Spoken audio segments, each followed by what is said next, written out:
Hey,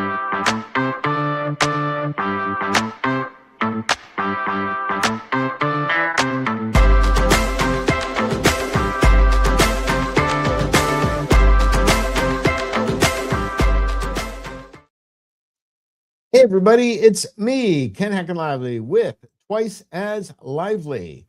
And so, welcome to this episode, which is entitled The Southern Italian Longevity Strategy.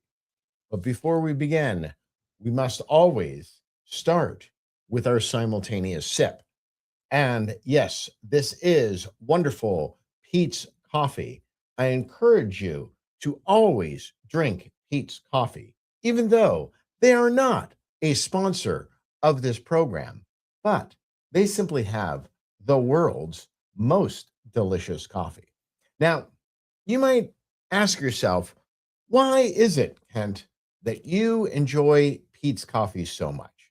Well, I really think I'm a coffee culture kind of guy. And there are numerous reasons why I like Pete's coffee so much. But one of the reasons I like it so much is there's a family connection to Pete's coffee.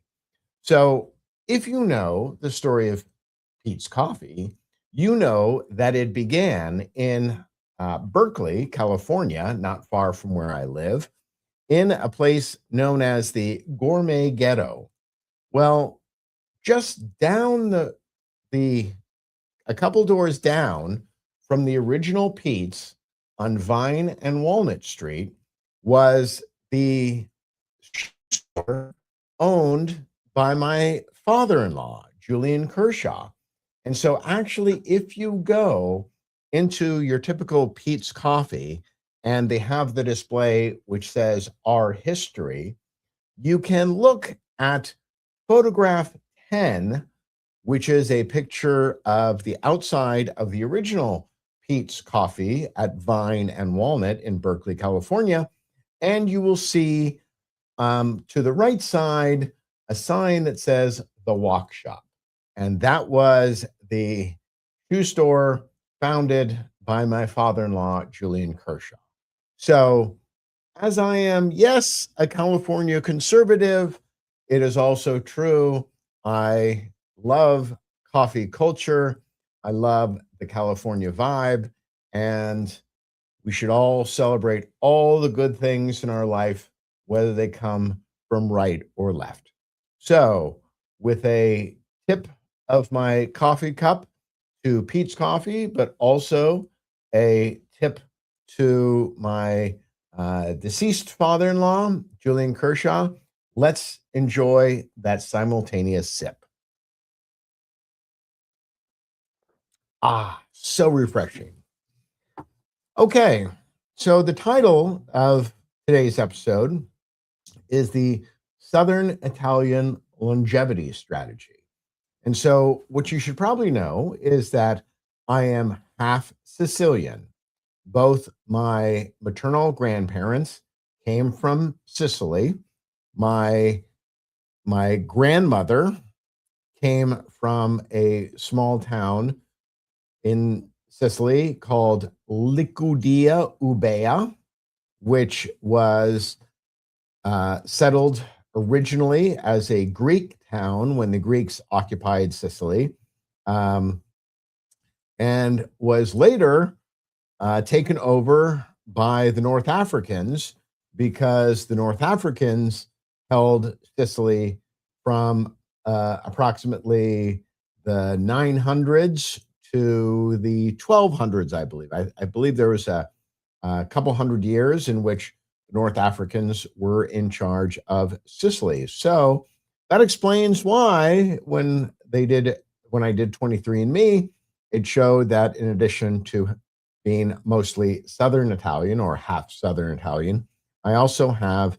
about 4% North African in me. My grandfather was from a small town called Carlentini, and his father was a sculptor, and so my grandparents lived in the Bay Area, and often took care of me and my brother.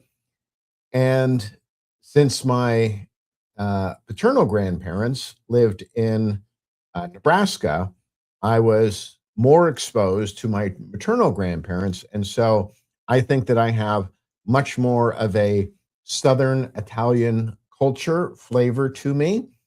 And that's what I most readily identify with. If any of you have been fortunate enough to have a Sicilian mother or an Italian mother, you know that they tend to be dominating matriarchal figures, and they uh, they exert a significant amount of influence on their families.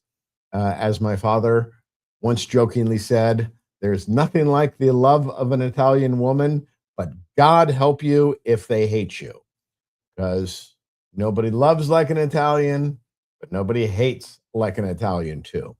Hopefully, I have moderated some of those aspects of my personality. Maybe that explains why I married a daughter of Canada, because I was just a little bit worried about some of the strong emotions of the Italians. But that leads me into today's episode. And so I want to give proper credit. There was this wonderful article from CNBC. You see, I'm a conservative, but I will also read CNBC. And it says, Stanford longevity researcher, my 85-year-old Italian mother's non-negotiables for a long, happy life. So as I was reading this article, I was thinking like, oh man, this is great because, uh, I am one of those people who greatly respects education. Stanford University is in my area. One of my good friends teaches there. So, I have this great respect for what Brett Weinstein calls the academy system. Now, that doesn't mean I'm not going to, disagree with them when I think it's necessary, but I do have a great deal of respect for learning, for education. I have a great deal of respect for the quote academy system, even though in some ways I think it in recent years it has been corrupted. I do think that there is a great deal to be learned about it. And so I was really intrigued by this article because I thought, wow, what a great way for me to talk about something that's in the news, because we all want to live long and happy. But it also allows me to talk about some of my cultural upbringings and the influences that I have, and how I try to live both a happy life and a healthy life. Okay, so giving proper credit. So the story is by Lucia Aronica, and she is a Stanford researcher who spent 2 decades studying epigenetics, and she, like me, has an Italian mother. And so she's talking about her Italian mother, Livia. She says she's 85 years old and lives in a small coastal town in southern Italy. And according to the researcher, her mother has 5 simple lessons for living a long and happy life. Number 1, eat food that makes you happy and eat it slowly. Now, I think that this is something that is quite interesting because I think of how the Italians I know enjoy pretty much everything that they do. And that was the heritage with which I grew up, which is basically to have a love of life. If you're interacting with somebody, you love to talk to them. If you are eating something, you really enjoy it. I mean, I think of the times I've gotten together with the Italian side of my family. They are making a meal, and everybody's like, oh, isn't this great? Isn't this wonderful? Oh, I love this. Oh, did you make this? Did you make the cannoli? Yeah. So it's really just wonderful. It's not just an appreciation of food, it's an appreciation of the person that you're talking to. It's an appreciation of maybe the weather, where you live. It's all of those things. So that's one of the things that I have always appreciated about the Italian culture is this great love of everything. Okay. Rule number 2 from this article: move naturally, not just at the gym. So in the article, the researcher talks about how her mother moves all the time. She's walking all the time, she's active. And there's one thing in particular that she talks about, which is the speed at which you walk. And this interested me because I've been reading many articles talking about quick walkers. And that is that as you get a little bit older, maybe what you want to do is maybe you want to make sure that you're walking at a quick pace. Now, why is that important? Well, I don't think it's just the speed with which you move at, but if you're walking quick, that means you're kind of excited. And I think that as we get older, it's something that we should, strive to do. We should strive to be active, to be enthusiastic, to go after those things that you want. And I think that the speed of your walking uh, is an important thing. And it was very interesting to me when I saw the recent movie about Winston Churchill, Darkest Hour, and the actor Gary Oldman was talking about the speed at which Winston Churchill walked. Now, I believe he was probably like 69 years old at the start of World War II. And so, to many of his contemporaries, he was an old man. But what Gary Oldman talked about was when he reviewed kind of the video reels of Winston Churchill at that time, he was struck by how quickly the man walked. And so I think that's a very important thing that we need to do as we get older, that we need to stay vibrant. One of the things that drives me crazy is when I am around people of my own age and they'll start making the old person sounds. I hate the old person sounds. Please, never, never, never make old person sounds. Don't be, oh, oh, oh, oh. I'm sorry. You're making yourself older and you're depressing me. Stop with the old person sounds. Stop with the old person jokes. I know. Yes, you are getting older. Don't act like it unless you want to really be older. You want to be vibrant, active. Okay. What's next? Rule number 3: show up for your people and let them show up for you. And I love this line, which is Southern Italian culture prioritizes community. You sit and eat and argue with your people, then forgive them over coffee. You show up in moments of grief and celebration. And this is really interesting. The researcher writes, my mother's world is held together by small, joyful acts of togetherness. She has a daily passeggiata or stroll with her neighbor. Her sister lives in another town, and they have a standing phone call they haven't missed in decades. This is something that drives me absolutely crazy about our current culture. We are isolating ourselves from each other. It's not just the social isolation, which started in COVID. It was much earlier. When Barack Obama said one year, go home to Thanksgiving and get up in your relatives' faces who don't back Obamacare. I thought that was one of the most destructive things I've ever heard a US president say. We should not be getting up in each other's faces when we are at family events. We should be friendly to our families. We should engage with our family. Our families are what sticks around with us throughout our lives. Why are people making enemies of their families? This is not a good thing to do. So, what I say that you do when you get together for family events is connect with your family. Ask them what they're doing. Listen to them. If you want to share some of the things that you're doing, that's great. You should be able to sit with your family and discuss things.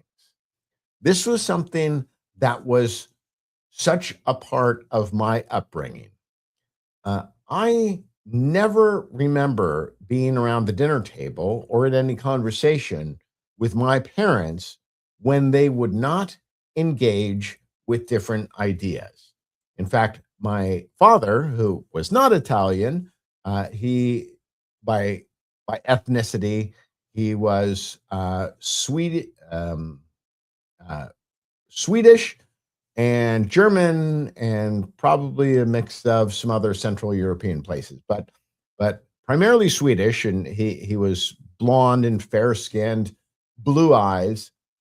And my father would always engage people in conversation, especially those who had different ideas. And he had a really nice way of doing it, which was like he would say, "Oh, I don't know much about that person, or I don't know much about that idea, or I've heard about that. Now, could you explain to me why you like it?" And I thought it was just such a great strategy because it was giving respect to the other person. And yet at the other time, my father felt like he was learning something. And so that's something that I have consciously tried to model in my interactions with people. Being a writer, it's not about me talking, it's about me listening to other people. I want to know what they think. And so it's really kind of interesting when I'm at events like I was this last Tuesday night with Nick Shirley. And, I'm seated with some people, and, they may know I'm a writer or not, but I'm really not somebody who in social settings is going to hold court with everybody. I'm really more of a asking them what they think about things and learning about them. So I really encourage um, you to interact with people, because one of the things that the scientific literature shows dramatically is one of the key indicators of your health and longevity will be how many social connections you have. And so I would say to you that you should look at interacting with people just as much as you look at the amount of exercise you do and the food you eat. That is really a key component of your health. And so if you don't have good social connections, well, you're hurting your own health. So please, please, please, please prioritize those social connections. Okay. Rule number 4: have a reason to get dressed in the morning. And here's what I just love from this article. My mother worked as a civil servant for over 30 years and retired at 58. She had every reason to slow down, but she never truly retired. She just transitioned into a new role that kept her at the center of that community she values so much. She became the wisdom keeper, the pasta making teacher, and the storyteller for her grandchildren. This is another thing which I feel American culture has gotten so wrong. The Declaration of Independence doesn't talk about finding happiness. It talks about the search for happiness. I don't think the purpose of your life should be to sit back in a rocking chair and be on the porch. The purpose of your life is to be as active and engaged with your society as long as possible. And so have a reason to get up and get dressed in the morning. One of the things that I think was such a problem with COVID is it encouraged people to just stay in their pajamas all day, to stay in their, in their sweats. Okay. There's a concept in the Italian culture called bella figura, which means beautiful figure. And that doesn't mean you're going to look forever like you did when you're 20 years old. But what that means is when you go out into public, you present your very best self. That means, you may not have the fanciest clothes, but you make sure they're washed. You make sure no stains in them. You are trying to look your best. And that was a common part of Italian culture is, we may be all different sizes and everything, but put some effort into how you look. And, this is also kind of makes me think about relationships. And I think we've got some things wrong in relationships. So when we're dating and we find the person we want to spend the rest of our lives with, it's so common that you hear people say, like, oh, I just love being around you because I can just be my real self. Well, there's a part of that I understand. But I'm sorry, I don't want to make a bargain with somebody that I'm going to get the very worst part of them. I think the bargain should be I'm going to try to be my very best self. I love you, and I hope that I give you not my worst self, but my very best self. And so I think that is something that people often miss. They often say, oh, I can show you all the terrible and ugly parts of myself and you won't leave.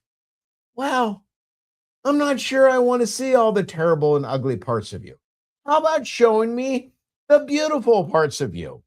How about showing me the parts of yourself that you struggled with and you are proud of who you've become? I think that is something that we need to think about. How about that marriage ceremony saying, I'm going to try to be my very best self. I'm going to try every day to be better than I was the day before. I am, whatever that means. But I think physical appearance matters. I think the care with which you treat yourself is something that you will treat to the rest of the world. If you look good, if you feel good, you are naturally going to treat everybody else the way you're treating yourself. You must respect yourself first. You must love yourself first before you can genuinely love and respect other people. Rule number 5, let pleasure be your guide, not something you restrict or avoid. And I think it's important to talk about this because I think that this is one of the keys to life. And so the author wrote, my mother has what I call the spark. Growing up, I thought it was simply Italian exuberance. Now, after decades of studying longevity, I see it differently. The spark is her ability to find genuine pleasure in everyday life. And contrary to what many people think, pleasure is not the opposite of health.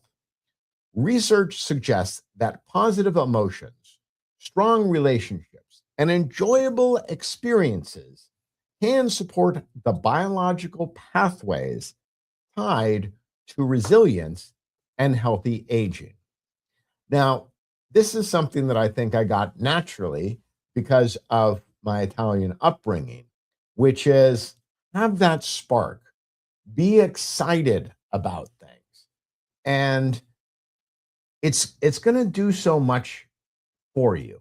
Now, I do have to warn you that the people in my life who've been the biggest problems have been the drips.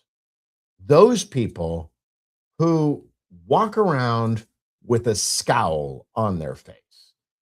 And it used to bug me because I thought to myself, wow, I'm not a serious person because I'm happy. But what I've come to realize is that if you put yourself in a positive state of mind, it is better for your success than if you're in a negative state of mind. If you are in a positive state of mind, you are going to see more possibilities. And for those people who live their lives with a dark cloud over their heads, all I can say is I feel really sorry for you because you're not making any friends, you're harming your health, and you're just not happy. I, by contrast, program my brain to be happy. Now, does that mean that I'm an idiot? No, it means I'm in charge of my own brain. Get in charge of your own brain. Take control of your own brain. Program your own brain. That is wonderful advice because who do you want to be living for? Do you want to be living for somebody else, or do you want to be living for yourself, having a happier life, a more successful life, a more fulfilling life, and probably a longer life? So, the Southern Italian strategy is to enjoy life, have fun with it, laugh a lot.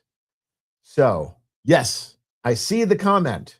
Thank you. Thank you for coming on. Yes, I do see the comment. So, um, remember the Southern Italian longevity strategy is for you to take care of yourself, look as good as you can, and have fun and take pleasure in everyday things. So, with that, I hope you have a fantastic day. Thanks so much.